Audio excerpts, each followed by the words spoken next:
और उसकी आत्मा जब तक वो अपने कंट्रोल में नहीं कर लेगा तब तक वो उसके साथ रहेगा। ऐसी कंडीशन में उसके बीच में जो भी आता है, जैसे हस्बैंड आया या परिवार वाले आए, तो वो उनको भी मृत्यु के पार कर देता है। डायन एक अपना वर्ष अगर उसमें निकाल लेती है, अपने इतने समय को डायन की ही अवस्था में पूर्ण कर लेती है, तो उसके बाद में उसके अंदर वो शक्तियाँ आ जाती है कि वो मनुष्य रूप धारण कर सकती है। तो दोस्तों, स्वागत है आपका एक और मज़ेदार एपिसोड में। आज के गेस्ट को हमें इंट्रोड्यूस करने की कोई ज़रूरत नहीं है, वो हमारे ही चैनल पे इतने बार आ चुके हैं कि अब हमारे फैमिली मेंबर जैसे हो गए हैं। त्रिशला मैम, आपका स्वागत है। स्वागत है मैम।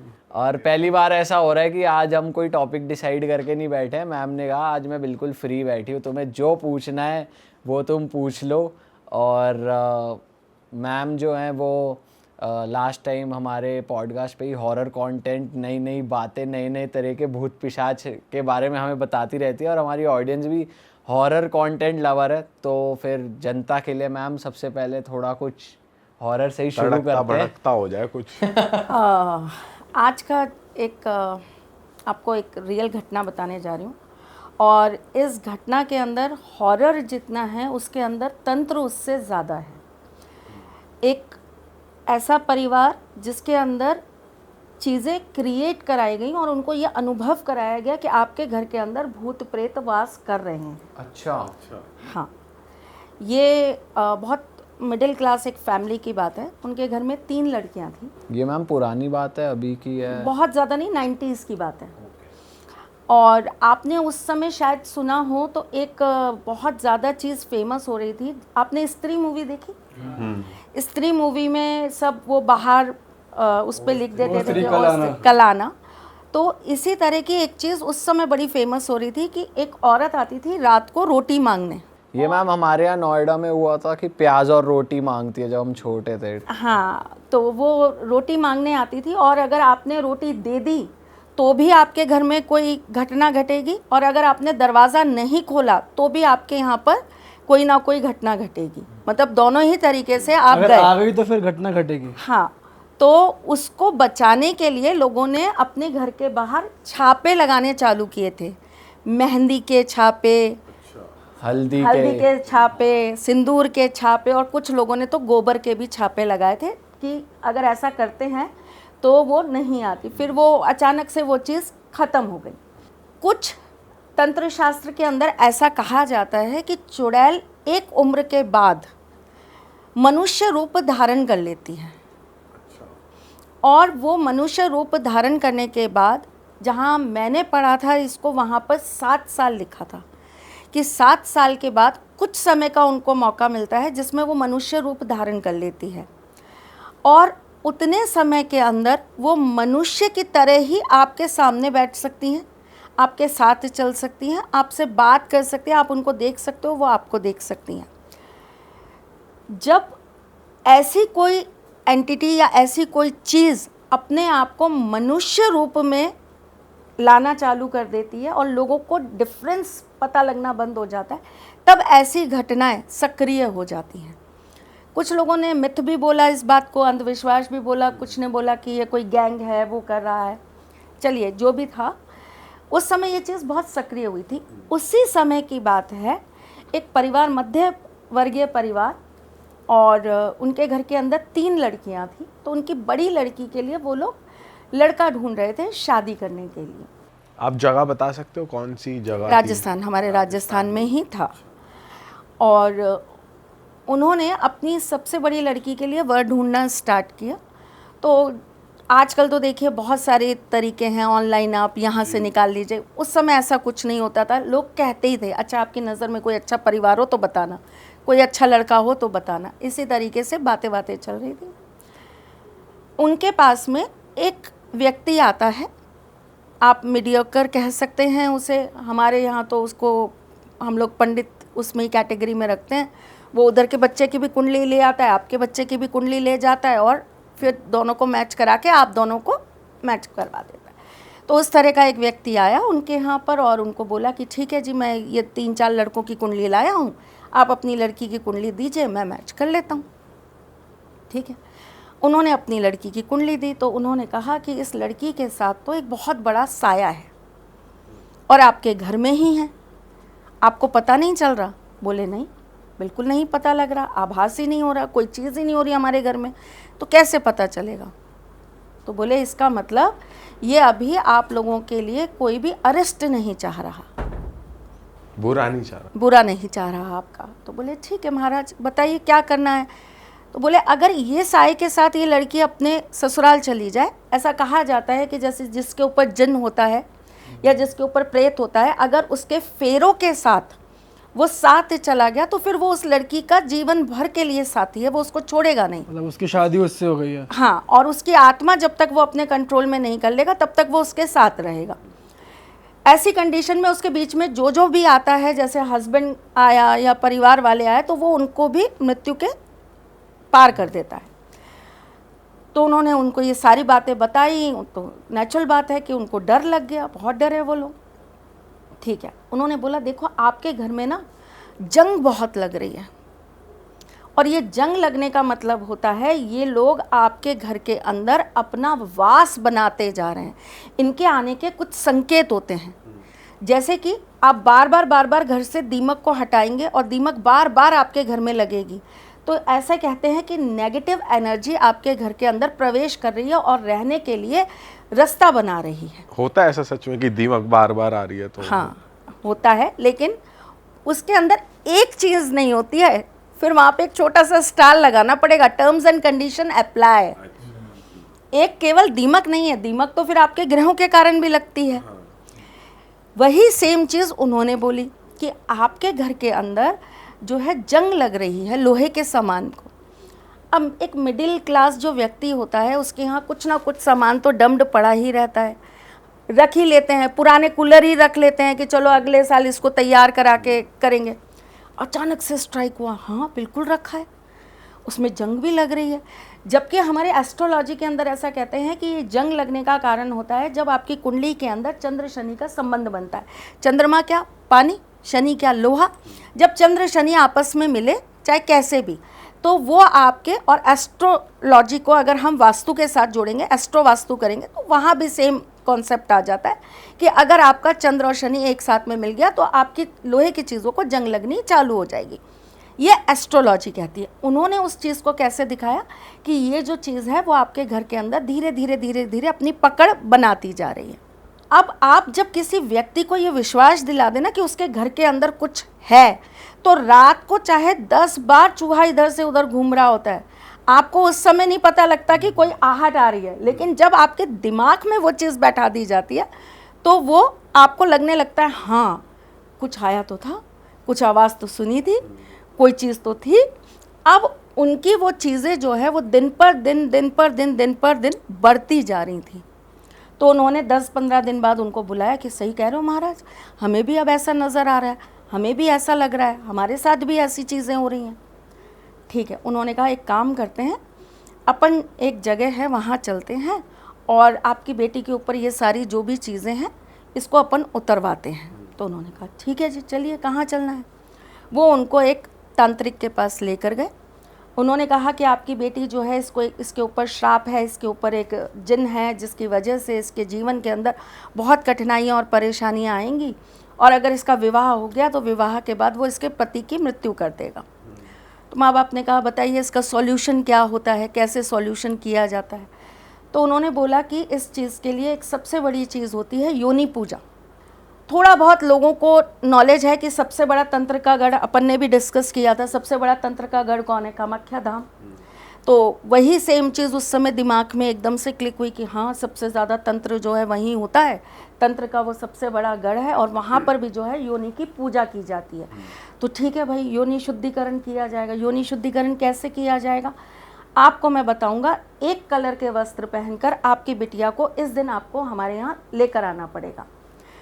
ठीक है जी, अंदर से बाहर तक एक कलर के वस्त्र होने चाहिए। उन्होंने कहा ठीक है भाई, अंदर से बाहर तक एक कलर के वस्त्र पहना के हम ले आएंगे। उनको जिस दिन का नाम दिया गया, कुछ सामान बोला गया, पान ले आना, मीठा पान, 1-2 चीज़ें और बोली गई, वो लेकर आप आ जाओ। वो आ गए। वहाँ पर उस लड़की को जो है वो बताया गया कि ये जो चीज़ है ये तब तक तुमसे अलग नहीं होगी जब तक कि ये तुम्हारे साथ संबंध नहीं बना लेती। या आपके साथ इन्वॉल्व नहीं होगी तब तक ये आपसे अलग नहीं कर पाएंगे हम। और अगर आपने शादी से पहले ये नहीं किया तो आपको शादी के बाद ये जो है अपने पूरी तरह से काबू में ले लेगा और फिर तो इसको आपसे दूर करना इम्पॉसिबल है। तो बेस्ट ये है कि आप शादी से पहले ही एक बार इस जो भी चीज़ है इसके साथ में आप अपना एक रिलेशन क्रिएट कर लीजिए ताकि हम इसको आपसे दूर कर पाए। नॉर्मल परिवार के लोग होते हैं, डरे होते हैं, परेशान होते हैं, जो बोला जाता है उस समय मान लिया जाता है। उन्होंने कहा ठीक है, जैसा आप बोले महाराज, जो बोले आप कर दीजिए। उन्होंने कहा कि एक आत्मा का आपको अनुभव होगा, आपके आसपास कोई नहीं होगा, डरना मत, और आप बस ये स्वीकार कर लेना आज के लिए आप मेरे पति हैं। उन्होंने कहा ठीक है, स्वीकार कर लेते हैं। उनकी पूजा वूजा कराई गई जी, एक घेरे के अंदर उस लड़की को लिटा दिया गया, उसके साथ जो भी क्रिया विक्रिया की गई, जो कुछ भी हुआ, खैर वो बच्ची अपने घर आ गई। उसके बाद से उस बच्ची के अंदर अलग अलग तरह की एक्टिविटीज़ चालू हो गई, जैसे उसके शरीर में ही कोई चीज़ आ गई। अब आराम से वो बैठी है, घर के अंदर टीवी चल रहा है, वो एक तरफ बैठी हुई है, भाई दोनों बहनें एक तरफ बैठी हैं, मदर फादर एक साथ बैठे हैं, सामने कुकर रखा हुआ है, उठाया कुकर और उठा के टीवी पे मार दिया। अरे तेरी। और खुद एकदम से ऐसे दौड़ के, जोर से दौड़ के गई और दीवारों पे अपना सिर मारना चालू कर दिया। जैसे हम बॉलीवुड की मूवियों में देखते हैं ऐसा मूवियों में जो कुछ भी होता है ना, वो कहीं ना कहीं रियल लाइफ से इंस्पायर्ड ही होता है। तो वहाँ जाकर सिर्फ अपना मारना स्टार्ट कर दिया। आप जब तक उसको पकड़ने की कोशिश करोगे वो तब तक कहीं ना कहीं अपने आप को छुपा देगी, भाग जाएगी, कमरा बंद कर देगी, आप उसको कंट्रोल ही नहीं कर सकते। एक दिन ऐसा हुआ, 2 दिन ऐसा हुआ, एक दिन घर में दिन में कोई नहीं था, सब घर के बाहर थे, वो अकेली घर के अंदर, और उसकी छोटी बहन उसके साथ थी। मदर फादर बाहर हैं, बीच वाली सिस्टर नहीं है, छोटी बहन साथ में है। वो उसको बार बार कह रही, इधर आ, इधर आ, मेरे पास आ। वो बच्ची है, उसको तो पता ही नहीं है कि मेरी बहन कहाँ है, किस जोन में है, क्या हो रहा है उसके साथ। उसने कहा हाँ दीदी, तू मेरे साथ चलेगी। उसको पकड़ा और पास में एक खाली मकान सा था, वहाँ ले जाकर उसको अपने साथ बैठा लिया। पूरे घर वाले ढूंढ रहे हैं, कहाँ गए कहाँ गए कहाँ गए। शाम को देखा तो वहाँ बैठा हुआ, एकदम बाल खुले, आँखों के सामने बाल आ रहे हैं, छोटी वाली बहन को अपनी गोदी में बैठा रखा है। और जैसे ही उसके पास गए, उसको कहे तुम यहाँ क्या कर रही हो, क्या करने हो यहाँ पे, और इसको क्यों लाई हो। ऐसे यूँ गर्दन झुका के बैठी, और जैसे ही बोला तुम यहाँ कैसे आई हो, यूँ ऊपर आंखें करके देखा। बहुत डरावना, भयंकर डरावना दृश्य। उन्होंने उसको तो छोड़ दिया, वो छोटी वाली बच्ची को उठाया और उसको लेकर भागे कि कहीं ये इसको ना अपनी गिरफ्त में ले ले, क्योंकि जो कमज़ोर होता है, उम्र में छोटा होता है, ऐसी चीज़ें उनके ऊपर सबसे पहले हावी होती हैं और उनको मारने की कोशिश करती हैं।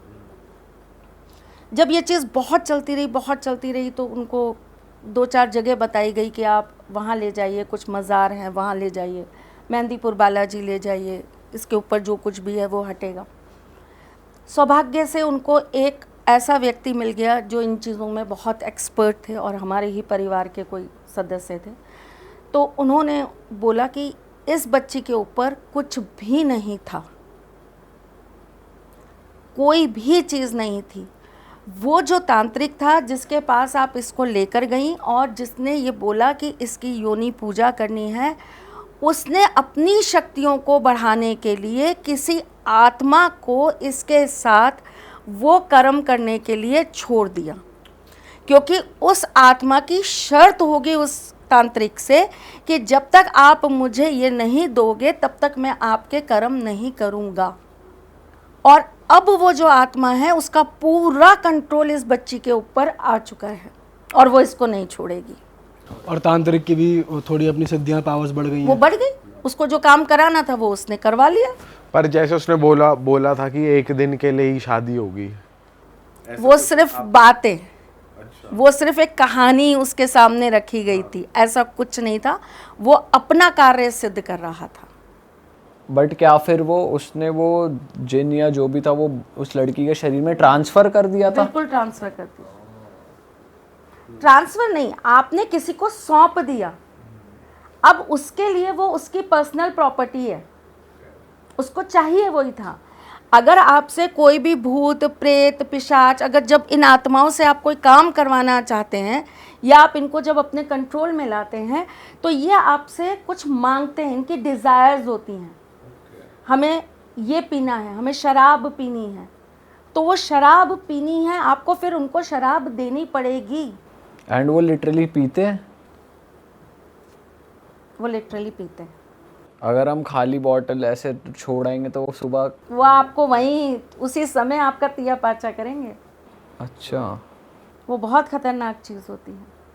तो वो जो भी चीज़ होगी उसकी डिज़ायर होगी लड़की, उसको लड़की चाहिए होगी, तो उसने उनसे शर्त यही रखी होगी। कई देखिए लोग ये कहते हैं कि सिर्फ तांत्रिक जो है काम कराने के लिए इन आत्माओं को सिद्ध करते हैं। नहीं, मैं आज आपको एक बहुत गुप्त चीज़ बताती हूँ, शायद नहीं किसी ने बताई होगी और अब तक आपके व्यूअर्स ने शायद सुनी भी नहीं होगी। बहुत सारी जो आत्माएं होती हैं जिनको बहुत समय हो जाता है उस जोन में रहते रहते, उस योनि में रहते रहते, उन लोगों को बहुत सारी गुप्त शक्तियों को कैसे प्राप्त किया जाए ना, इसका ज्ञान भी होता है। पर ये तो मैम कहते कि परेशान होती हैं, भटकती रहती हैं, पर ये तो होती सीख हैं। रही हैं वहाँ पे रहते। आप किसी चीज़ को करने जा रहे हो, आप एक आत्मा बनी, वो पहले दिन आत्मा बन के आपको टच भी नहीं कर पाएगी, वो आपसे बात भी नहीं कर पाएगी। उसको अपनी शक्तियों को बढ़ाना होगा। जब उसकी शक्तियाँ बढ़ती चली जाएंगी तभी वो आपको जो है सुनाई देंगी, आपको दिखाई देंगी, वो आपको टच कर पाएंगी, वो आपको हार्म कर पाएंगी। हर आत्मा तो आपके लिए नकारात्मक हो ही नहीं सकती। उसके अंदर जितनी पावर होगी ना वो उसी तरीके से आपके साथ रिएक्ट करेगी, और उसके लिए समय चाहिए। अच्छा, उसके लिए समय चाहिए। जैसे आपने सुना होगा सांपों के लिए कहा जाता है कि सांप अगर 100 वर्ष पूरे कर लेता है तो वो मणि धारण हो जाता है, उसको मणि प्राप्त हो जाती है। इसी प्रकार अभी मैंने आपको डायन के लिए बताया कि डायन एक अपना वर्ष अगर उसमें निकाल लेती है, अपने इतने समय को डायन की ही अवस्था में पूर्ण कर लेती है, तो उसके बाद में उसके अंदर वो शक्तियाँ आ जाती है कि वो मनुष्य रूप धारण कर सकती है। तो वो कितने करोड़ों में से कोई 2, 5, 10 होते होंगे। क्योंकि अगर आपके पास सपोज करिए किसी व्यक्ति को कोई भूत सता रहा है, आप किसी के पास चले गए कि इसका इलाज कर दीजिए, उन्होंने उसका इलाज किया और उसको मुक्त कर दिया, तो निकल गया ना उस योनि में से, तो उसकी शक्तियाँ कहाँ बढ़ेंगी? वो तो मुक्त हो गया, उस योनि में से गया।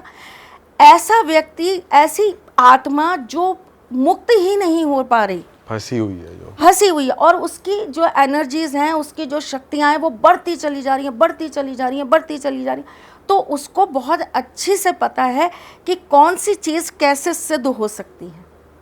और मैम आत्माओं को नया शरीर मिलना ये किसके हाथ में होता है फिर? अगर आत्मा की उम्र बढ़ती जा रही है और वो, ये कर्म, अच्छा, ये आपके कर्म, आपने किस कर्म में, किस अवस्था में अपने देह को त्यागा है ना, ये उस पर डिपेंड करता है। लोग कहते हैं, इतना सरलता से कह देते हैं कर्म तो सभी अच्छे ही करते हैं, भगवान का तो कभी ना कभी नाम लिया ही होता है, कभी तो मंदिर गए ही होते हैं, कभी तो पुण्य किए ही होते हैं।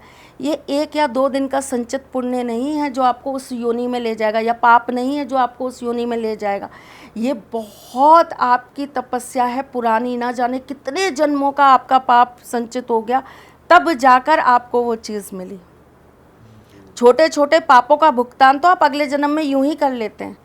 कितनी ऐसे लोग हैं, कितनी ऐसी कुंडलियां हैं जो हमारे पास आती हैं जिसमें उनके वैवाहिक जीवन में दिक्कत है, उनकी मैरिड लाइफ प्रॉब्लमेटिक है, उनकी शादियां नहीं हो रही, शादी लेट हो जा रही है, शादी हो रही, रिलेशन बन रहे हैं लेकिन वो कमिटमेंट में नहीं आ पा रहे, लीगल टैग नहीं लग पा रहा।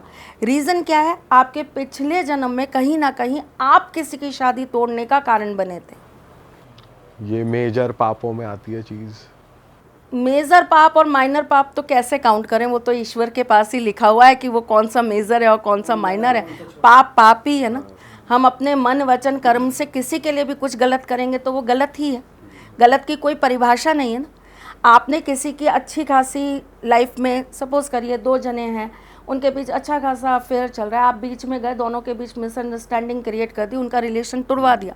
अब उसमें एक है जो बहुत सीरियस था, बहुत इंटरनली दूसरे से कनेक्टेड था, शिद्दत से प्यार कर रहा था, उसके लिए उसका तो दिल तोड़ना मतलब आपने महापाप ही कर दिया ना। तो पाप की परिभाषा या पाप को तुलना या नापना ये तो कर ही नहीं सकते ना हम लोग। ये तो उस व्यक्ति विशेष के ऊपर डिपेंड करता है कि वो कहाँ किस अवस्था में खड़ा है और हमने उस अवस्था में उसके साथ क्या कर दिया। सुबह अगर आपके यहाँ कोई खाना खा के आया और आपने अगर सपोज़ उसको सिर्फ पानी वानी पिला के, चाय वाय पिला के अपने यहाँ से भेज दिया, तो वो पाप थोड़े ना कि आपने अपने यहाँ से किसी को भूखा भेज दिया। ठीक है, गलत है, अच्छा नहीं है, अधर्म है।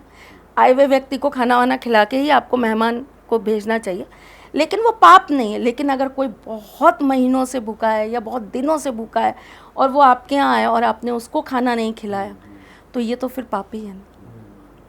किसी ने आपसे कहा कि मैं भूखा हूँ, मुझे भूख लग रही है, मुझे खाना खिला दीजिए, और फिर भी आप उसको खाना नहीं खिला रहे, तो ये तो पाप ही है ना।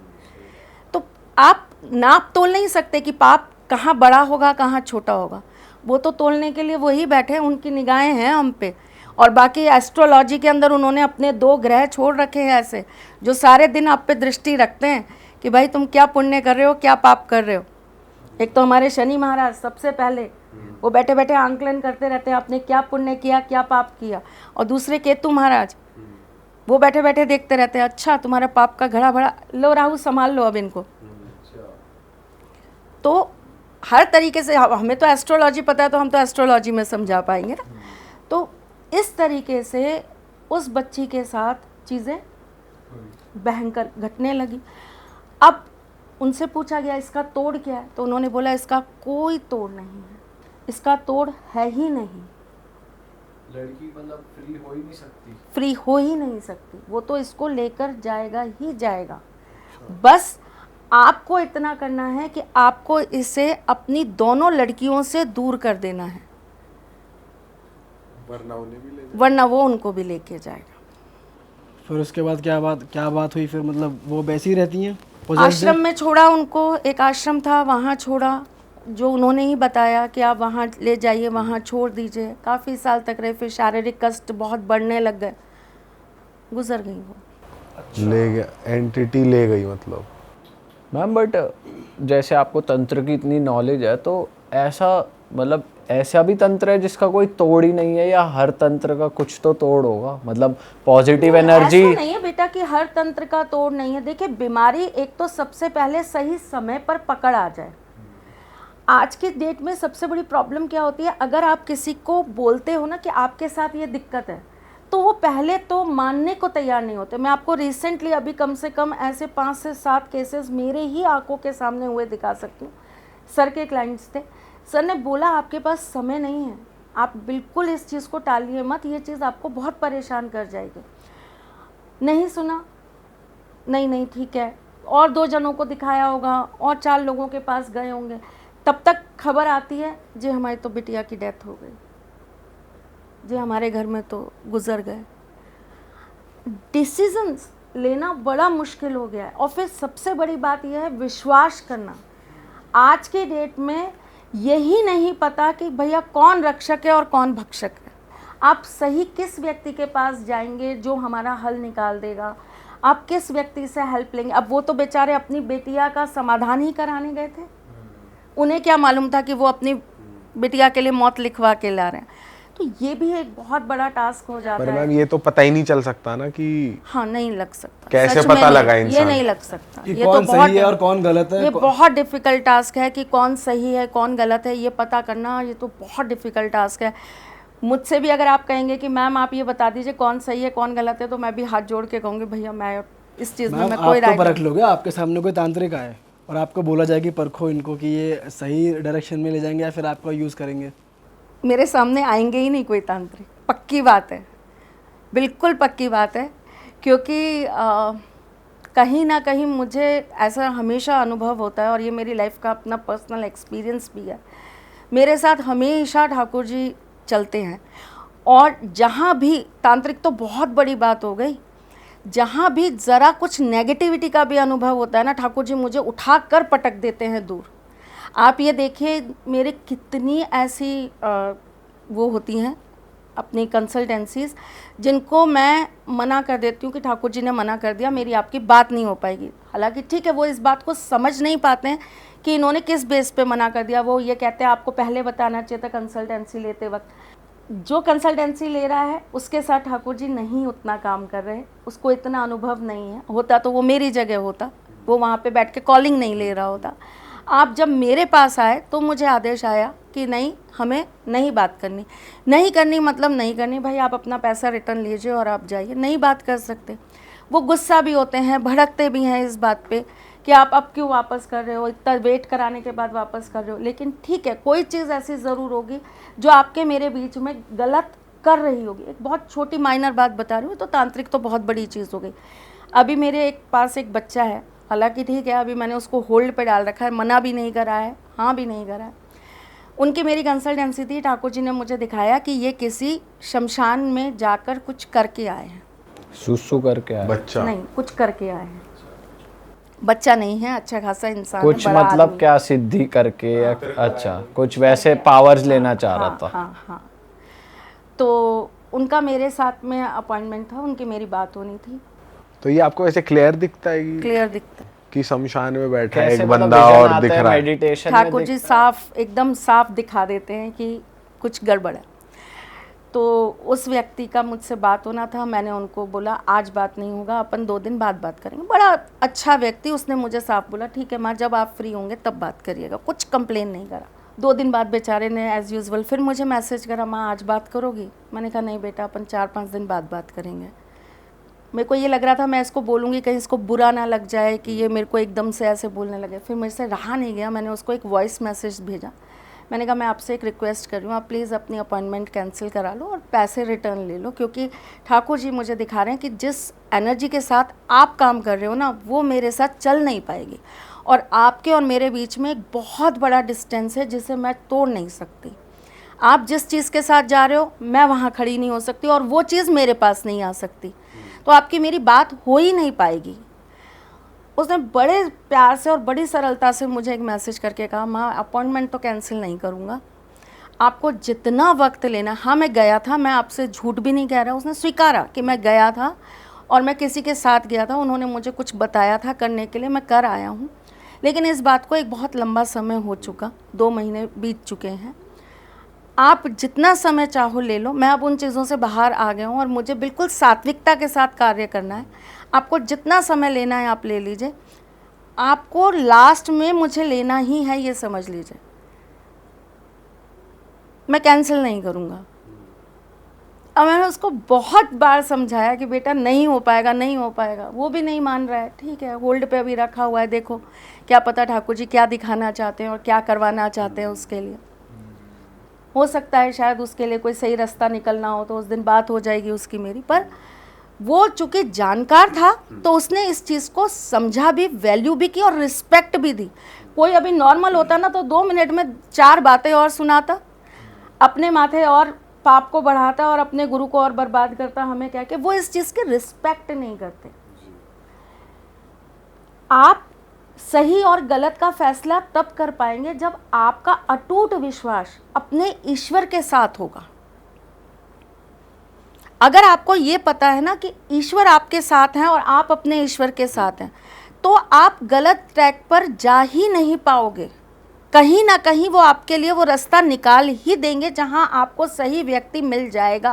अच्छा मैम, मेरे माइंड में क्वेश्चन आ रहा है, सिंस हम इस पॉडकास्ट में किसी भी तरह की बात कर सकते हैं, जैसे हम आत्माओं की बहुत बात करते हैं अपने पॉडकास्ट में भी, और तो जैसे आप इस चीज़ को कैसे लेते हो? जैसे बहुत से साइंटिस्ट हैं, जैसे वन ऑफ द बहुत ही प्रसिद्ध एक साइंटिस्ट है स्टीफन हॉकिंग, अगर आपने सुना है, तो उनकी स्टेटमेंट थी एक कि आफ्टर लाइफ कुछ नहीं होता और ये जो हेल हेवन है ये हमारी बनाई हुई चीज़ें हैं ताकि लोग अच्छे कर्म करें। अगर हम बोलेंगे कि तुम गंदे काम करोगे तुम हेल में जाओगे, मतलब ऐसा उनका कहना है। मतलब मैं आपकी नॉलेज को डाउट नहीं कर रहा, बट आप इस चीज़ को कैसे लेते हो अगर जैसे इतने पॉपुलर लोग ऐसे ऐसी स्टेटमेंट देते हैं? देखिए, हम जितना भी कुछ है, हम तो अपने ग्रंथों में जो लिखा है हम तो उसको ही सत्य मानते हैं। सबसे पहली बात तो ये है। तो गरुड़ पुराण के अंदर हर एक स्टेज के बारे में लिखा हुआ है कि आप जब मरते हो तब आपकी आत्मा कहाँ जाती है, फिर वो कौन कौन से रास्तों से गुज़रती है, फिर उनको क्या क्या कर्म मिलते हैं करने के लिए, और उनको कैसी कैसी प्रताड़नाओं से निकलना पड़ता है, वो सारी चीज़ें उसके अंदर लिखी हुई है। तो हम तो अपने ग्रंथों को सर्वोपरि मानते हैं, क्योंकि हमें ऐसा जो हमने आज तक पढ़ा है और सनातन धर्म में जितनी भी चीज़ें हमें हमारे ग्रंथों द्वारा प्राप्त हुई हैं, हमारे पुराणों द्वारा प्राप्त हुई हैं, वेदों द्वारा प्राप्त हुई हैं, उस पर आकर कहीं ना कहीं साइंस भी नतमस्तक हो जाती है। साइंस भी ये कहती है कि हाँ, ये बात इनकी लिखी हुई सत्य थी। और एक नहीं है, हज़ारों प्रमाण अब ऐसे हो चुके हैं जहाँ पर लोगों ने इस चीज़ को मान लिया है कि हाँ, साइंस के ऊपर भी एक साइंस है, जिसे हमारे सनातन धर्म ने लाखों साल पहले निकाल लिया और उसके बारे में लिखा हुआ है। ये जो आप प्रश्न कह रहे हैं, ये प्रश्न बहुत सारे लोगों के जहन में आता है और उन्हें ये लगता है कि भाई सही में आफ्टर डेथ कुछ नहीं होता। अगर आफ्टर डेथ कुछ नहीं होता तो इतनी सारी रीबर्थ्स की कहानियाँ कहाँ से आ जाती हैं? ठीक है, बहुत सारे लोगों का अनुभव होता है कि हम मर गए थे, हमें कोई ले गया था और हम वहाँ गए थे, फिर वो हुआ कि नहीं ये नहीं थे, वापस आ गए और वापस जीवित हुए, तो उन्होंने वही विवरण दिया जो कि गरुड़ पुराण में लिखा हुआ था कि ऐसे जीव आते हैं, ऐसे लोग आते हैं, ऐसे बंद के ले जाते हैं, ऐसा आपको वो रास्ता मिलता है, वहाँ होता है। तो ऐसी बहुत सारी चीज़ें जो हैं वो प्रमाणित हुई हैं। नहीं मतलब ये मेरा क्वेश्चन नहीं था, मैं तो चाह रहा था आपका क्या टेक है, मुझे ये सुनना था बेसिकली। मतलब मैं ये नहीं कह रहा कि ऐसा जन्म होता के है। बाद नहीं, मैंने तो आपके जो आपके साथ साथ बहुत सारे व्यूअर्स का भी यही सेम व्यू होगा, कि तो आप मैंने क्या उस चीज़ सोचते को हैं? क्लियर किया है। मेरा ऐसा सोचना है कि जन्म के बाद एक और दुनिया है, और वो दुनिया जो है उसके बारे में हम किसी भी चीज़ को प्रमाणित कर ही नहीं सकते, क्योंकि वो चीज़ केवल और केवल अनुभव से ही प्राप्त होती है। आप अगर जन्म के मृत्यु के बाद अगर ये कहे कि भाई मृत्यु के बाद इंसान जो है वो भूत योनि में नहीं जाता, प्रेत योनि में नहीं जाता, तो अनगिनत ऐसे लोग हैं जिनके ऊपर ऐसी बाधाएं आई हैं, जिन्होंने इस चीज़ को अपने जीवन के अंदर सहा है, अनुभव किया। तो वो क्या था, वो कैसे हो गया, वो चीज़ उनके साथ कहाँ से आ गई? और रीज़न जब ढूंढा जाता है तो रीज़न वही निकलते हैं जो ऑलरेडी हमारे शास्त्रों के अंदर लिखे होते हैं कि ये कर्म करा होगा तभी ये चीज़ आपके साथ में आ गई है। मैम वैसे अगर कोई जैसे अभी हम घूमने गए थे बाहर, तो अभी हम वहाँ पर हमारे माइंड में ऐसे क्वेश्चन आते हैं, इनके ऊपर कोई एस्ट्रोलॉजिकल रेमेडीज़ करी जाए तो क्या इन पे इफेक्ट करेगा क्या, सिंस वो हमारा धर्म फॉलो नहीं करते, उनके अपने धर्म और कल्चर चल रहे हैं? उनके अपने तरह की रेमेडीज़ होती हैं, वो अपने तरह की रेमेडीज़ करते हैं।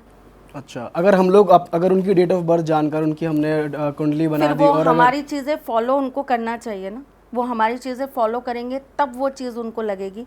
अगर कोई उनके ग्रह बाय चांस खराब निकले या नक्षत्र कुछ भी खराब निकला और उनको हमने सो एंड सो रेमेडी दे दी, उन्होंने कर भी ली, बट वो हमारा कल्चर फॉलो नहीं करते या हमारा धर्म, तो वो चीज़ उनको नहीं लगेगी। नहीं लगेगी।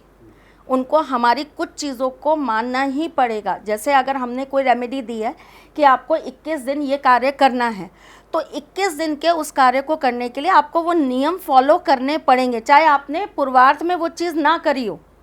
आप बहुत मांस भी खा रहे हो, आप अंडा भी खा रहे हो, आप शराब भी पी रहे हो, आपने बहुत गंदे कर्म भी करे हैं, लेकिन अगर आप वो रेमेडी करने जा रहे हो तो आपको पश्चाताप करना पड़ेगा। पहले एक टाइम का आपको पश्चाताप करना पड़ेगा अपने उन कर्मों को लेकर। हम भी तो करते हैं, हम ब्राह्मण हैं, हमसे भी जाने अनजाने में बहुत सारे अनेकों पाप हो जाते हैं। हमारे यहाँ जो ये व्रत वाला जो नियम बना था या कॉन्सेप्ट बना था व्रत का, ये कोई मनोकामना सिद्धियों के लिए थोड़े ना बना था कि ये व्रत रखोगे तो ये मनोकामना सिद्ध हो जाएगी, ये व्रत रखोगे तो तुम्हारी ये हो जाएगा, ये व्रत रखोगे तुम्हारी ये चीज़। ये तो समय के साथ चीज़ें बदलती बदलने लग गई, और हम ही लोग कह देते हैं अच्छा एकादशी व्रत रख लो, आपकी ये इच्छा पूर्ण हो जाएगा। हाँ। ये एक तरीके से पश्चाताप के लिए तिथियां दी गई थी कि हम ना चाहते हुए भी अपने मन वचन कर्म से कोई ना कोई गलती या कोई ना कोई गलत अरेस्ट कर ही देते हैं। उसके लिए अगर हम एकादशी व्रत कर लेते हैं तो हमारे उन पापों से हमको मुक्ति मिल जाती है। सपोज़ करिए अगर हमारे पाप की क्वांटिटी 40% है, एक नॉर्मल न्यूमरोलॉजी में बता रही हूँ आपको, अगर हमारे पाप की जो क्वांटिटी है वो 40% है, तो एकादशी का व्रत रखने से आप वो 40% पापों से मुक्त हो जाओगे। आप द्वादशी का व्रत रखोगे तो आप 30% पापों से मुक्त हो जाओगे। आप पूर्णिमा का व्रत रखोगे तो आप 60% पापों से मुक्त हो जाओगे। अगर आप मंगलवार का व्रत करते हो तो मंगल ग्रह तो आपका बाद में ठीक हो रहा है या नहीं हो रहा है वो बाद की बात है। अगर आप मंगलवार को सपोज करिए, अब जैसे बहुत सारे लोगों के क्वेश्चंस आते हैं, मैम आप मना करते हो मंगलवार को नाखून मत काटो, मैम आप मना करते हो कि मंगलवार के दिन आप जो है दाढ़ी मत बनाओ। अगर हमने कर लिया, मजबूरी है, ऑफिस जाना है, ये कर लिया वो कर लिया, तो क्या करें? तो ये समस्या तो हमारे बुजुर्गों को भी आती थी, हमारे पुराने लोगों को भी आती थी। उनके पश्चाताप के लिए उन्होंने एक तिथि, एक वार निश्चित कर रखा था कि ये 7 बार का ये व्रत उठा लेंगे, 7 बार ये व्रत कर लेंगे तो हमारा ये जो पाप है इसका पश्चाताप हो जाएगा। सनातन धर्म के अंदर किसी को भूखा रखना, किसी को प्यासा रखना, किसी के साथ किसी भी तरह का कोई भी ऐसा कृत करना कोई बहुत अच्छी बात नहीं मानी गई है। ये सारी चीज़ें कहीं ना कहीं बहुत सोच समझकर 10 चीज़ों को जोड़कर तब करने के लिए कहा गया है। उसके अंदर ये भी एक चीज़ जोड़ी है कि आपने जो भी पूर्वार्ध के अंदर कर्म करे हैं उनका आप पश्चाताप करिए ही करिए। जैसे मैं आपको बताती हूँ, अभी ये 4 माह का पक्ष जो चालू होगा, ये ऐसे 4 माह आते हैं जिसमें पश्चाताप करने के लिए विविध तरह की पद्धतियां अपनाई जाती हैं। और ये प्रमुख 4 महीने होते हैं, जब देव सो रहे होते हैं तब ये 4 प्रमुख मंत्र होते हैं हमारे पास में, जिसके अंदर हम अलग अलग तरीक़ों से अपने करे हुए साल भर के, पिछले साल भर के जितने भी जाने में किया, अनजाने में किया, सोच कर किया, कह कर किया, गुस्से में आके किसी को गाली बक दी, कोई ज़बरदस्ती आपकी गाड़ी के बगल में से निकल गया तो आपने उसको कुछ बुरा कह दिया, कैसे भी मन वचन कर्म से आपने किसी के लिए कुछ बुरा किया, तो आपने उस पश्चाताप को करके, कोई चीज़ त्याग के, किसी चीज़ का संकल्प लेके, कोई चीज़ आपने ये सोची कि मैं ये पाठ करूँगा तो नियम करना पड़ेगा, नियम करेंगे तो अपने आप उस चीज़ से मुक्त हो जाएंगे। जैसे मैं आपको एक छोटी सी घटना बताती हूँ अपने ही जीवन की। हमारे यहाँ पे जगन्नाथ जी की सेवा होती है, तो हम हर साल जगन्नाथपुरी जाते हैं और वहाँ जाकर हम उनका अभिषेक वगैरह करते हैं और दर्शन वर्शन करके हम 5 दिन वहीं रहते हैं। हमारा एक अपना विधि है, हम उसी से उनका पूजन करके वापस उनको अपने यहाँ पुनः लाकर स्थापित करते हैं। तो हम जगन्नाथ जी गए हुए थे और जब हमें वापस आना था तो हमारी फ़्लाइट का कुछ टाइम बाकी था। तो हमें किसी ने बोला कि आप ना ऐसा करिए, वो बीच पर वहाँ चले जाइए, वो शुद्ध शाकाहारी भोजनालय है, वहाँ पर जाकर आप खाना वाना खा लीजिए और फिर जब आपको जाना होगा तो आप फ़ोन कर दीजिएगा, हम आपको टैक्सी भेज देंगे। हमने कहा ठीक है। हम उस रेस्टोरेंट में गए तो वहाँ पर रिसेप्शन पे ही जगन्नाथ जी की बड़ी सारी मूर्तियाँ लगी हुई, दिया जल रहा, धूप बत्ती जल रही, तो हमें लगा सही में वैष्णव ही होगा, भगवान बैठा रखे हैं, सब कुछ शुद्धता के साथ होगा। हमने उनको जाकर बोला भैया वैष्णव है ना? बोले हाँ बिल्कुल वैष्णव है। भैया बिल्कुल सात्विक है? बिल्कुल सात्विक है। भैया कोई प्याज लहसुन वाला काम भी नहीं है? नहीं भैया बिल्कुल नहीं है, आपको जैसा चाहिए वैसा ही आपको खाना मिलेगा। ठीक है, हमने खाना ऑर्डर कर दिया।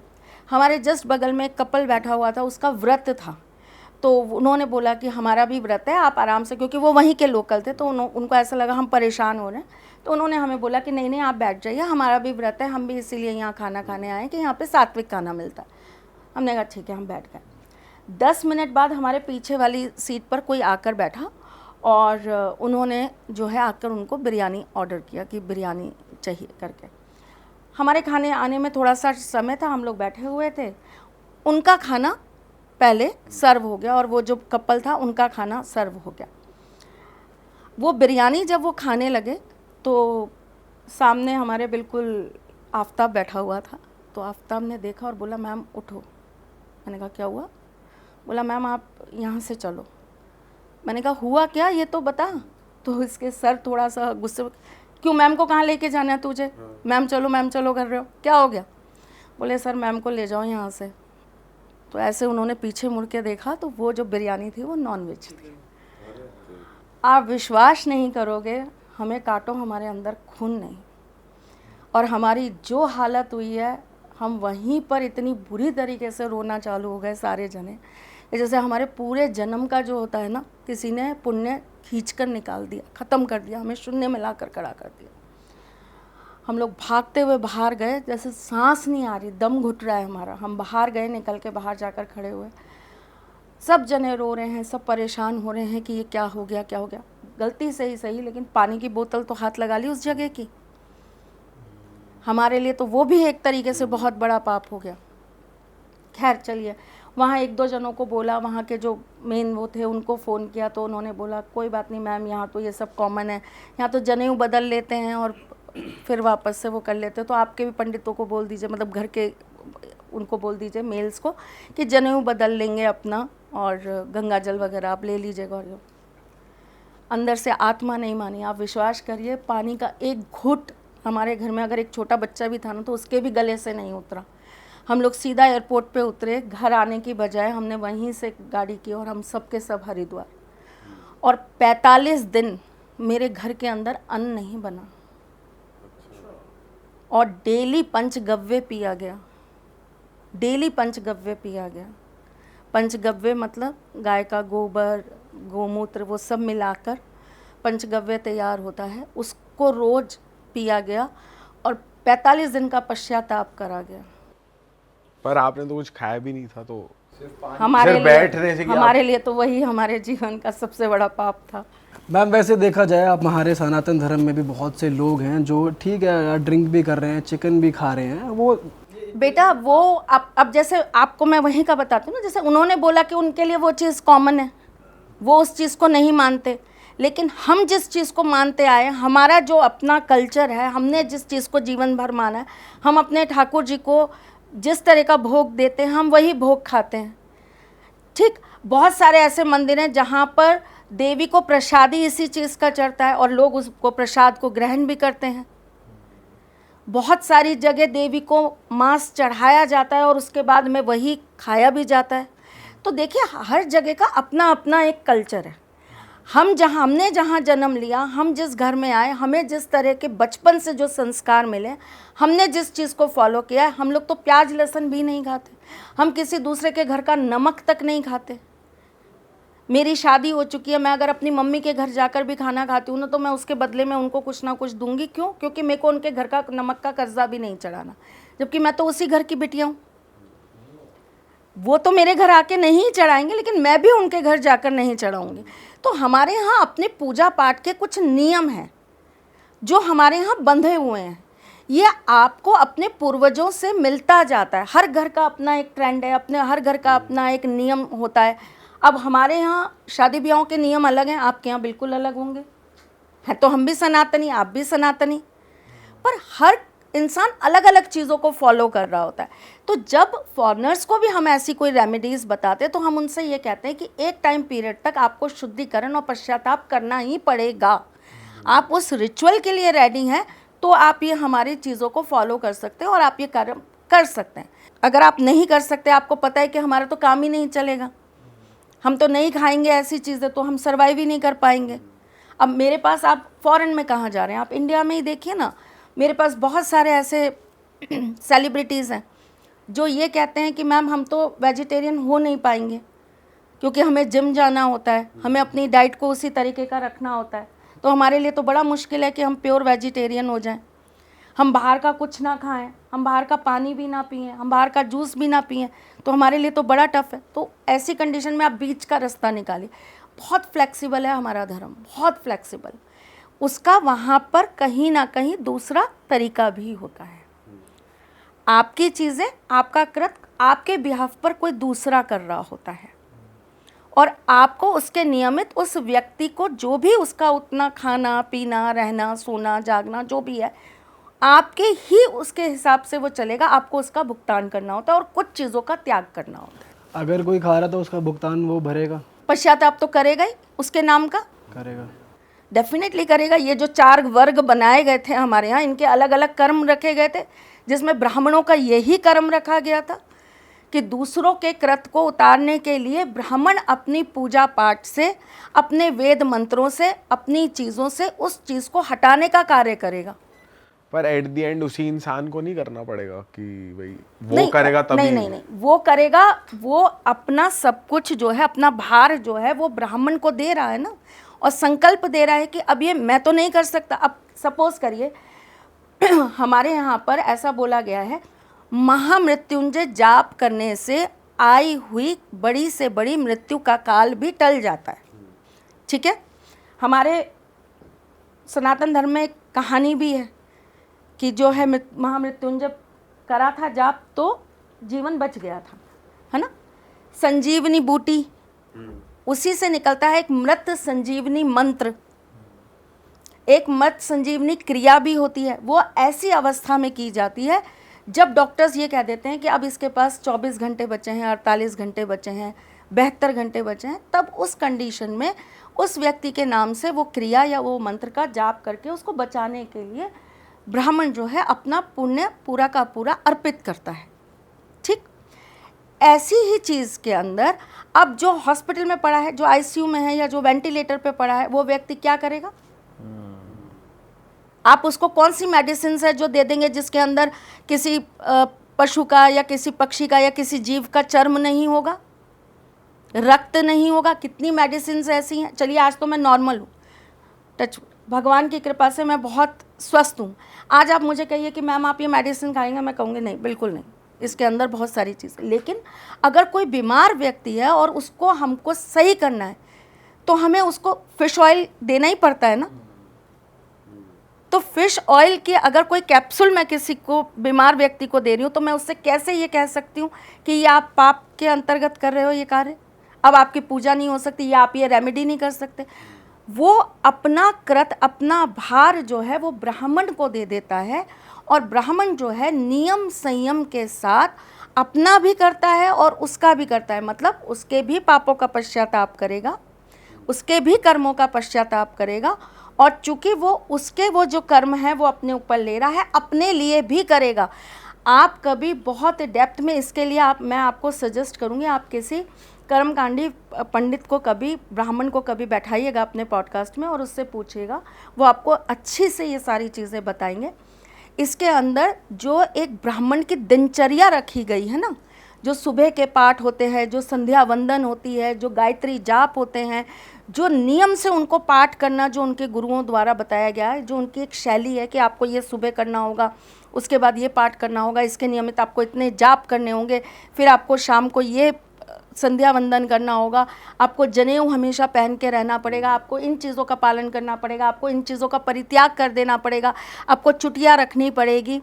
बहुत सारी चीज़ें हैं जो आपको अपने जीवन में अपनाना होगा, जिनको आपको अपने साथ लेकर चलना होगा। उसका कारण क्या है कि वो अपने आप के अंदर वो चीज़ अर्जित कर लेते हैं कि वो किसी दूसरे को अगर उसका पाप उतारने के लिए कर्म कर रहे हैं तो वो अपना भी पश्चाताप करते जा रहे हैं साथ के साथ। ओके, अच्छा मैम, जब हम इतने सनातन की बात कर ही रहे हैं और ऐसे भी कॉन्सेप्ट हमारे पॉडकास्ट पे डिस्कस हुए हैं जिन्हें एंजल थेरेपी कहा जाता है या आकाशिक रीडिंग कहा जाता है, और ऐसा हमने सुना है कि हर किसी के साथ 2 गार्डियन एंजल अलाइन होते हैं, तो उससे रिलेटेड हमारे धर्म में भी कोई बात है या ये कॉन्सेप्ट फॉरेन का है, या इस कॉन्सेप्ट के बारे में आपकी कुल देवी और कुल देवता क्या होते?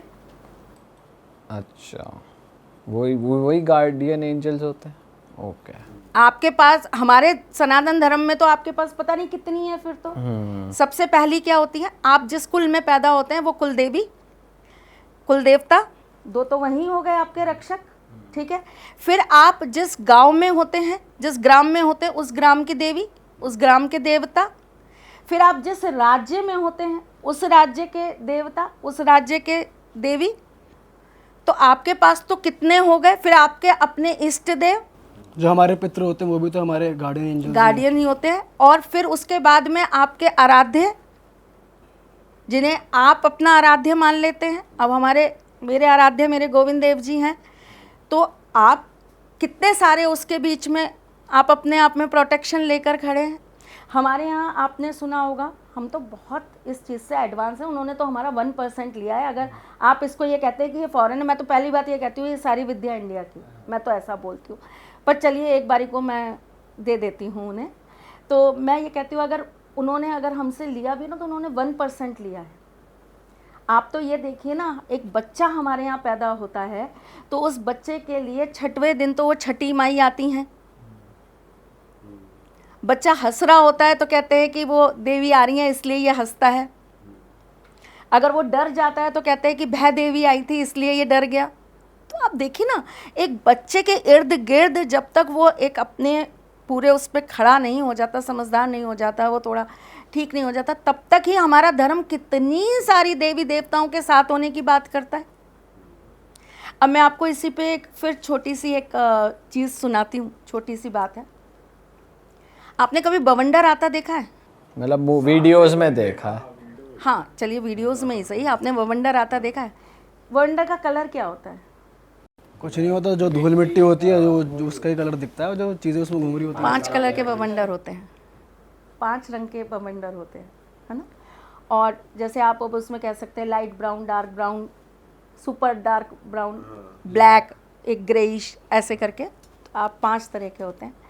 आपको पता है इसके अंदर भी एक तरह का एंटिटी काम करता है बवंडर लाने में, या बवंडर जब उसी चल रहा हो रूप तो में, उसके जब वो अंदर? जब आता है ना तो उसके साथ एक एंटिटी आता है। हाँ, और ये आपके व्यूअर्स ज़रूर बताएंगे जो थोड़ा सा यूपी या बिहार इस साइड के होंगे, वो ज़रूर यहाँ पर कमेंट करेंगे कि हाँ ये बिल्कुल सही कह रही हैं। जब वो आता है ना तो पुराने लोग ऐसा कहते हैं, जो हमारे बुजुर्ग हैं वो ऐसा कहते हैं कि इनको बोलो कि तुम हमारे मामा हो। बवंडर को बोलो, हाँ, तुम हमारे मामा हो, तो ये आपको हार्म नहीं पहुंचाएगा। अच्छा जी। हाँ, और अगर वो हार्म पहुंचाए तो क्या होता है? नहीं पहुंचाएगा। हम पहुंचा देगा, उसमें क्या होगा? नहीं मतलब कैसा हार्म फिर पहुंचाएगा तो वो साथ ले जाता है ना, और गायब भी कहाँ हो जाता है व्यक्ति, पता ही नहीं चलता। अच्छा, वो तो भंवर है ना, पानी में भी आता है और हवा में भी आता है। पिक्चरों में क्या देखा है, वो तो उड़ा देते हैं उन्हें।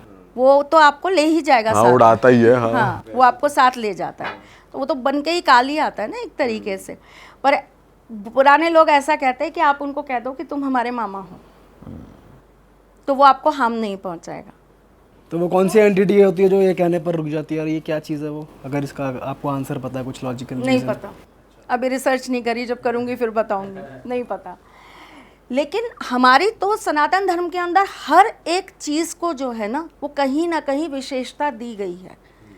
तो देवी देवता, जैसे आप बोल रहे हो कि हमारे साथ एंजल्स चलती हैं, हम तो खुद कहते हैं कि हमारे पास इतने गण हैं हमारे देवताओं के, जो समय समय पर हमारी रक्षा करने के लिए आते ही हैं।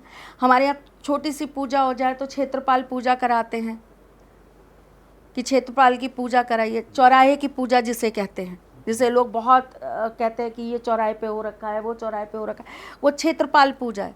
अगर आप चौराहे की पूजा करा रहे हैं, इसका मतलब वहाँ पर खड़े हैं, आपके चौराहे पर कोई खड़ा है जो आपकी रक्षा कर रहा है, जो वहाँ से किसी चीज़ को आपके घर की तरफ आने ही नहीं देगा। और इसीलिए ये सारी चीज़ें बोली जाती है कि चौराहा क्रॉस कर रहे हो तो इत्र लगा के मत करो, रात के वक्त लड़कियाँ बाल धोकर ना जाएँ, बाल खुले करके ना जाएँ।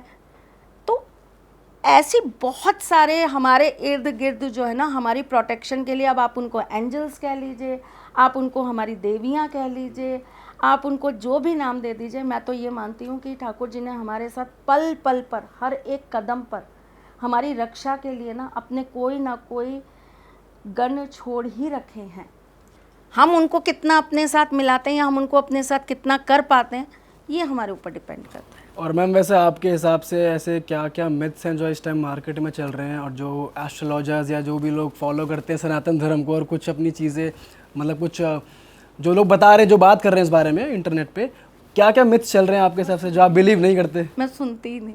अपने पॉडकास्ट भी नहीं देखते? अपने देखती हूँ अपने पूरे देखती हूँ, अपने रेगुलर देखती हूँ। देखो, सबका अपना अपना, मेरा ऐसा मानना है, सबकी अपनी अपनी नॉलेज है, और आप कहाँ से क्या लेकर आ रहे हो ना, ये आपका अपना गुरु या आपके जो भी सिखाने वाले हैं उनके ऊपर भी डिपेंड करता है। मैंने आज तक कभी किसी का कुछ ना सुना है, ना मैं किसी को बहुत ज़्यादा क्रिटिसाइज करना सुना चाहती तो हूँ। होगा, कैसी बातें कर रहे हो, मतलब ये होगा ना, ये तो लगा होगा यार, नहीं यार ये तो मुझे लगता है ये एग्जिस्ट नहीं करती, ये फेक रहा है या फिर ये झूठ बोल रहा है, मैंने जिसपे सच आप में बिलीव नहीं करते। मैंने नहीं सुना, समय कहाँ मिलता है बताओ, समय ही नहीं है कि कुछ सुने। ठाकुर जी में ही इतना समय होता है मैम कि हर कोई आजकल रील्स चला रहा है, रील्स पे तो इतनी चीजें आ जाती हैं यार, कुछ भी चल रहा है। रील्स देखने के लिए भी तो समय चाहिए बेटा। आप रील्स तक नहीं, इंटरनेट बिल्कुल नहीं चलाते आप? मुश्किल से अगर आप मेरे फ़ोन को, अगर मेरी जो मेरी कंसल्टेंसीज के टाइम फ़ोन हाथ में रहता है, अगर उसको आप हटा दें तो मुझे लगता है कि मुश्किल से मैं अपने पर्सनल उसके लिए ना सिर्फ रात को फ़ोन ऑन करती हूँ। मुझे सोने से पहले ना क्राइम पेट्रोल देखना होता है। रोज? हाँ, वो मेरी नींद है की दवा है। अच्छा। हाँ, मैम वो भी इतना देख रहे हो boring बनाते हैं आप तो वो। मार काट और ये खून शराबा ये सब देख रहे हो। नहीं पता नहीं, ये मतलब अलग ये कह thrill लो ले कि रहे हो वो आप रात एक उनकी साउंड कह लो, या ये कह लो कि वो जिस कॉन्सेप्ट पे वो चलता है वो इतना बोरिंग होता है कि मुझे नींद आ जाती है, या ये कह लो। मैम उससे ज्यादा अनरियल चीज तो कुछ नहीं, आप वो देख रहे हैं। हाँ नहीं, मैं सच देख में। कहाँ रही हूँ, मैं तो उसको ऑन करती हूँ, वो मुश्किल से मेरे ख्याल से 2 या 5 मिनट चलता है, तब तक मैं गहरी नींद में जा चुकी होती हूँ। तो वो तो मेरे सोने की दवा लोरी है वो ना। आपकी। हाँ, एक तरीके से मतलब मैं उसको देख ही नहीं पाती। अगर आप मुझे ये कहो कि आपने ये एपिसोड चालू किया था, आपने पूरा देखा, तो मैंने देखा नहीं। वो सिर्फ मैं कह रही हूँ ना, उसकी आवाज़, वो जैसे ही उसकी वो एक अजीब सी आवाज़ चालू होती है, वैसे मेरी आंख बंद होनी चालू हो जाती है। तो ये एक चीज़ है जो मेरा फ़ोन उतनी देर ज़रूर रात को चलता है। फिर जो भी बंद कर दे, जिसको पता लग गया कि अब ये सो गई है, तो वो बंद हो जाता है। एक वो है। और बहुत ज़्यादा अगर मेरे को कभी होता है तो मैं बैठ के बस कभी कभी ना भजन सुनती हूँ फ़ोन पे, वो मुझे बहुत अच्छा लगता है। तो कुछ पसंदीदा मेरे 2, 5, 10 भजन हैं जिनको मैं सुनना बहुत पसंद करती हूँ। कोई भजन अगर आप रेकमेंड करो हमारे ऑडियंस को, वो सुनकर आपको भी खुद भी एनर्जी फील होती है हे मुरलीधर छलिया मोहन, बहुत प्यारा भजन है। एक पागल बाबा के बहुत पसंद है मुझे भजन, तो मैं उनके बहुत सुनती हूँ। तेरी गलियों का हूँ आशिक, तो एक ये होता है। और फिर अगर मेरे पास सच में फुर्सत है, मैं फ्री बैठी हूँ, तो मुझे साउथ की मूवीज़ बहुत पसंद है। अच्छा। और मारा जाएगा। नहीं, मुझे नैनी बहुत पसंद पैरों है। से बवंडर। मुझे नैनी बहुत पसंद है, तो मैं नैनी को ज़रूर देखती हूँ। मेरा फेवरेट है वो, एक इकलौता वही है जिसको मैं बहुत ज़्यादा फॉलो करती हूँ। हाँ। मुझे पता नहीं क्यों, मतलब हाँ, जिसे कहते हैं ना, एक ऐसा इंसान जिससे मैं कभी मिली नहीं हूँ, लेकिन मुझे उसको देख के बड़ी पॉजिटिविटी आती है। और मुझे ऐसा लगता है जिस दिन सुबह सुबह मुझे नैनी का चेहरा दिख गया ना, मुझे पता है वो दिन मेरा बहुत अच्छा जाएगा। अनकहे ही वो बंदा मेरे लिए लकी है, पता नहीं कैसे। तो उसकी मूवीज़ बहुत पसंद है, वो देखती हूँ। बस यही है, बाकी तो टाइम ही कहाँ है बेटा। दिन के करीबन 6 से 7 घंटे तो ठाकुर जी अपनी सेवा में रख लेते हैं। फिर हम ऐसे पागल दीवाने हैं उनके, जिस दिन वृंदावन से किसी ना मायका है। आप अभी वैसे गए थे वो कैसा रहा रीसेंट एक्सपीरियंस? और बहुत आपने अच्छा। बिल्कुल अंदर तक गए थे मंदिर के, वो बताओ आप। गर्भगृह तक हाँ। बहुत बहुत अच्छा, मतलब क्या बोलूँ मैं, मेरे पास वर्ड्स ही नहीं है। एक वही है जिनके आगे मैं निशब्द हूँ, सबके आगे तो बोलती रहती हूँ, उनके आगे निशब्द हो जाती हूँ। वो एक्सपीरियंस ना शब्दों में बयान नहीं कर सकते। वो एक ऐसी चीज़ है जिसे सिर्फ आप अनुभव कर सकते हो, और आप अपने पूरे जीवन का वो निकालोगे सार ना, तो आप ये कहोगे कि बस यही था जिसे पाने के लिए हम आए थे। अगर आप वहाँ तक जा रहे हो तो बहुत लकी हो, क्योंकि हम भी पहली बार जब गए थे वृंदावन, तो हमें चांस मिला था। हम इतने लकी हैं कि हम वहाँ तक जा पाए, और वहाँ की पॉजिटिव वाइब, जो वाइब है वो बहुत ही अलग है, एनर्जी। अभी आप विश्वास करो, मैं इससे पहले गई थी 4 जून को, जिस दिन ये इलेक्शन का रिज़ल्ट आना था। तो मुझे सबने बोला कि बहुत गर्मी है, बहुत गर्मी है। 48, 49 टेम्परेचर चल रहा था उस दिन, और सबने बोला बहुत गर्मी है, बहुत गर्मी है, 2-4 दिन बाद चले जाना, बारिश होने वाली है, फिर चले जाना तो अच्छा मौसम रहेगा। मैंने बोला नहीं नहीं, मैं तो जाऊंगी, मुझे जाना ही है, हर हालत में जाना है, तो मैं तो जाऊंगी। मेरी हमेशा की एक अपनी वो रहती है कि मैं किसी भी धाम पर जाऊं तो मैं अपने घर से ना चप्पलें छोड़ देती हूँ। मैं नंगे पैर जाती हूँ। ये नहीं कि मतलब वहाँ जाकर आपने गाड़ी में उतार दी या धर्मशाला में उतार दी, नहीं, मैं घर से ही त्याग कर जाती हूँ कि अब यहीं से नंगे पैर ही जाऊँगी मैं। तो मैंने चप्पलें नहीं पहनी, तो निकलते निकलते भी ना मेरे पंडितों ने मुझे बोला कि माता जी आप चप्पल नहीं पहन के जा रही हो और बहुत गर्मी है, पैर जलेंगे। मैंने कहा जो होगा देखेंगे, पर अब तो जब हमेशा जैसे जाते हैं वैसे ही जाएंगे, अब गर्मी के कारण अपनी परंपरा नहीं बदलेंगे। मैं चली गई। मैं जैसे ही वृंदावन में घुसी, पूरा ऐसा लग रहा था जैसे यहाँ कर्फ्यू लगा है। एक बंदा नहीं सड़क पे। कोई नहीं दिख रहा दूर दूर तक, बिल्कुल सुन सन्नाटा। वैसे तो भीड़ लगी रहती है वहाँ पे भयंकर भीड़ लगी रहती है। और मतलब कोरोना के बाद पहली बार ऐसा टाइम था जब मुझे लगा कि मैं पुराने वृंदावन में आ गई, मैं 90s वाले वृंदावन में आ गई। गाड़ी सीधी हमारी एकदम सीधी सीधी सीधी सीधी जो है VIP पार्किंग में सीधा जाकर गाड़ी लगी। अब वहाँ पे जैसे ही उतरे, बहुत तेज़ तपन हो रही थी, एकदम पूरी तरीके से भभक रहा था। तो सब जनों ने मुझे कहा दीदी कैसे जाओगी, बहुत गर्म है, कैसे पैर रखोगी। मैंने कहा देखेंगे यार, अब चलना तो है ही, चलेंगे। मैं 2 कदम ही चली होंगी, एक रिक्शे वाला आया, बोला कहाँ जाना है बहन जी। तो मैंने कहा भैया 3 नंबर गेट पे जाना है। तो बोला बैठो। मैंने कहा 3 नंबर गेट? बोले हाँ हाँ बैठो ना, 3 नंबर पे ही छोड़ूंगा। मैंने कहा भैया अंदर जाने नहीं देंगे, क्यों पागल बना रहे हो? नहीं जाने देंगे अंदर, आपको अभी रोक देंगे, फिर उतरना पड़ेगा, तो इससे बढ़िया तो हम चले ही जाएंगे। बोले बहन जी बैठो तो सही, आपको 3 नंबर पे ही छोड़ूंगा। मैंने कहा ठीक है भाई। हम बैठ गए और आप विश्वास करो उन्होंने हमें 3 नंबर पे ही छोड़ा। और वहाँ से तो फिर उनका कारपेट लगा होता है जाने के लिए। तो मैं जैसे ही मैंने नीचे कदम रखा ना, सबने मुझसे कहा आप लाडली बहुत हो अपने ठाकुर जी की। मैंने कहा हाँ, यहाँ आकर मुझे समझ में आता है कि मैं तो उनसे जो प्यार करती हूँ वो करती हूँ, वो मुझसे बहुत प्यार करते हैं। उन्होंने एक कदम भी मुझे ना उस गर्मी का एहसास नहीं होने दिया। और अंदर गए तो मंदिर भी पूरा खाली, कोई खास भीड़ नहीं थी, मुश्किल से 25 लोग खड़े थे अंदर। बढ़िया मौका मिल गया फिर तो दर्शन बहुत करने बढ़िया मौका मिल गया। और जो दर्शन हुए हैं बहुत सालों बाद, मैंने आराम से उनके सामने बैठकर ना अपने मंत्र पूरे करे हैं। मैं हमेशा कहीं भी मंदिर में जाती हूँ तो मैं कोना पकड़ के अपने मंत्र पूरे कर लेती हूँ। हर बार तो ये होता है वहाँ इतनी भीड़ होती है, मौका ही नहीं मिलता। तो ठीक है, फिर आगे पीछे जहाँ खुला स्पेस मिल जाता है, या भैया हैं उनकी सामने ही धर्मशाला है, वहाँ बैठ के कर लेते हैं कि भाई अब जगह ही नहीं है तो कहाँ करेंगे। फिर पहली बार सालों बाद ऐसा हुआ है कि वहीं बैठकर, उनके सामने बैठकर मैंने अपने जाप पूरे करे। मेरे लिए तो बहुत अच्छा, और बिल्कुल ऐसा कि जैसे ठाकुर जी ने ना सब कुछ खाली कर दिया कि आजा आजा, बस मैं तेरे ही लिए खड़ा हूँ और तेरा ही हूँ। बड़ा मज़ा आया। लेकिन ये अनुभव ना बता नहीं सकती, मतलब ये चीज़ सिर्फ मैं फील कर सकती हूँ अपने अंदर, और ये मेरे अंदर की खुशी है जो मुझे कहीं ना कहीं ऐसा होता है ना, जैसे आप किसी चीज़ के लिए बहुत प्रयास कर रहे हो, बहुत मेहनत कर रहे हो, और आपने खूब पढ़ाई करी और आप रात रात भर जाग रहे हो, और फिर उसका जैसे ही रिज़ल्ट आया और आप उसमें टॉपर आ गए, तो कैसा फील होगा आपको? शायद उससे 10 गुना, लाख गुना, करोड़ों गुना ज़्यादा फील होता है जब ठाकुर जी ऐसे प्यार से गले लगाने के लिए कहते हैं आजा आजा आजा। बहुत अच्छा लगता है। आपने शायद कभी सुना हो तो, हमारे राजस्थान में एक कथा होती है, नानी बाई को मायरो। नहीं, इसके बारे में पता नहीं। किसी ने बताया नहीं पॉडकास्ट पे? अच्छा। नानी बाई को मायरो होता है जिसके अंदर ठाकुर जी ने अपने भक्त के यहाँ 56 करोड़ का भात भरा था। भात भात पता है? मामा लाते हैं। हाँ। तो 56 करोड़ का भात भरा था ठाकुर जी ने अपने भक्त के यहाँ पर जाकर। तो ठीक है, हम उस कैटेगरी में तो नहीं है, लेकिन है कहीं ना कहीं तो खड़े हैं। और जब ऐसी कृपा, ऐसा प्रेम जब ठाकुर जी का मिल जाता है ना, तब लगता है कि आपका जीवन सच में सफल हो गया। आप आए, आपका आना सार्थक हो गया, और इससे बड़ी चीज़ तो आपको कुछ और मिल नहीं सकती। फिर लगता है कि कोई आपको अच्छा कमेंट दे रहा है, कोई बैड कमेंट दे रहा है, आपको लाइक्स ज़्यादा मिल रहे हैं, आपकी रील्स ज़्यादा चल रही है, नहीं चल रही है, सब सब सब वहाँ आके ना कहीं कहना पड़ता है सब मोह माया है।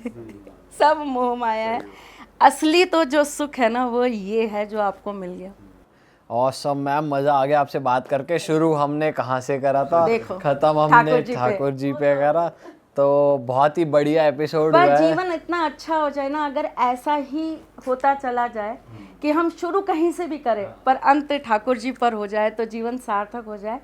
और सबसे अच्छी एक चीज़ बताती हूँ, लोग ना एक बहुत कॉमन क्वेश्चन से, पता नहीं आपके पास आते हैं या नहीं आते, एक बहुत कॉमन क्वेश्चन है जो हर कोई पूछता है, हर कोई कहता है कि हम बहुत पूजा पाठ करते हैं, हम बहुत ईश्वर में आस्था रखते हैं, हमने बहुत पुण्य किया, हमने आज तक कोई गलत काम नहीं किया, तब भी पता नहीं क्यों हमें ही जीवन में सबसे ज़्यादा कष्ट मिलते हैं, लोग हमारी ही सबसे ज़्यादा बुराइयां करते हैं, हमारा ही बुरा चाहते हैं। तो पता है, यहाँ जो ये मेरा अपना संशोधन है, पता नहीं किसी को अच्छा लगेगा बुरा लगेगा, आई डोंट नो, ये मेरा अपना संशोधन है, मेरा मानना है। जीवन आपका जैसे जीवन मृत्यु है ना, वैसे ही आपका जीवन जीते जी है और एक जीवन मृत्यु के बाद है। या तो आप ये जीते जी वाले जीवन के अंदर सुख भोग लो, तो आपको वहाँ जाकर दुख भोगना है। एक धूप एक छाँव है, आपको सेलेक्ट करना है आप कहाँ धूप लेना चाहते हो, कहाँ छाँव। यहाँ अगर आपने दुख सह लिया, पीड़ा, तिरस्कार, लोगों की नफ़रत, लोगों का बहुत ज़्यादा आपके ऊपर बार बार प्रताड़ना करना, धोखा देना, ये सब अगर आपने यहाँ सह लिया, तो वहाँ जाकर आप सीधा श्री चरणों में जाओगे। वो चीज़ आपके लिए इतनी सरल हो जाएगी कि फिर आपको 1 गली 2 गली 3 गली जाने के लिए स्वर्ग नहीं आपको टटोलना पड़ेगा। आपकी आत्मा निकलेगी और जाके सीधा परमात्मा में विलीन हो जाएगी, श्री हरि में विलीन हो जाएगी। और अगर यहाँ आपको बहुत सुख मिल गया तो वहाँ की डगर फिर बड़ी। ये कहीं लिखा हुआ है या सिर्फ आपकी एक थिंकिंग है? ये मेरा अपना अनुभव, ये मेरा अपना सोच है। कहाँ तक किसके साथ लगती है वो आप लोग शेयर करो।